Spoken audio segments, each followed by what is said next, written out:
நம்முடைய மரியாதைக்குரிய மாநில தலைவர் அவர்கள் வந்துவிட்டார்கள். நண்பர்களே, இன்னைக்கு தமிழகத்தில் இருக்கின்ற பிரிவினைவாத ஆட்சி, இந்த தேச விரோத ஆட்சி நீக்கப்பட வேண்டும். நேற்றைக்கு நம் மாண்புமிகு பிரதமர் அவர்கள் பீகார்ல திராவிட முன்னேற்ற கழகத்தினர் பீகார் மக்களை கேலி செய்கிறார்கள், இழிவாக பேசுகிறார்கள் அப்படின்னு சொன்னதுக்கு தமிழக மக்களை கேலி பேசிட்டார்.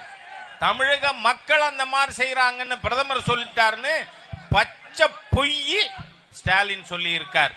இதுக்கு நாம சரியான அடி கொடுக்கணுமா வேண்டாமா? ஏன்னா உங்க திமுக எம்பி பார்லிமெண்ட்ல அது யாரு, செந்தில்குமாரா, தர்மபுரி எம்பியா இருந்தாரு. அவர் என்ன சொன்னாரு? வட மாநிலத்தவர்கள் கோமயம் குடிக்கிறவன், மாட்டு மூத்திரம் குடிக்கிறவன் அப்படின்னு பேசினாரா பேசலையா? சரி, இந்த பொன்முடி போன்றவர்கள் என்ன பேசுறாங்க?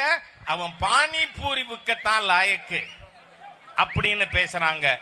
ஆக திமுக காரங்க பேசினாங்க. அது நீங்க பாத்தீங்கன்னா துரைமுருகன் மூத்த தலைவர், அவர் எவ்வளவு கொச்சையா பேசி இருக்கார் தெரியுமா? வட மாநிலத்தவர்கள் பெண்கள் 10 ஆம்பளை கல்யாணம் பண்ணிக்கிறான்னு பேசின துரைமுருகனை போடா வெளியிலன்னு சொன்னாரா ஸ்டாலின்? சொல்லல இல்ல. அப்ப நீ பிரிவினைவாதி தானே. பீகார் மக்களை, வட இந்திய மக்களை இழிவா பேசுற கட்சி தானே திமுக. ஆகவே நண்பர்களே, இந்த பிரிவினைவாத தேச விரோத ஸ்டாலின் ஆட்சி நீக்கப்பட வேண்டும். அதற்காக தான் அகில இந்திய அண்ணா திராவிட முன்னேற்ற கழகம், பாரதிய ஜனதா கட்சி, தமிழ் மாநில காங்கிரஸ் உள்ளிட்ட தேசிய ஜனநாயக கூட்டணி அமைக்கப்பட்டிருக்கு. அதற்கு உங்களுடைய மேலான ஆதரவை தரணும்.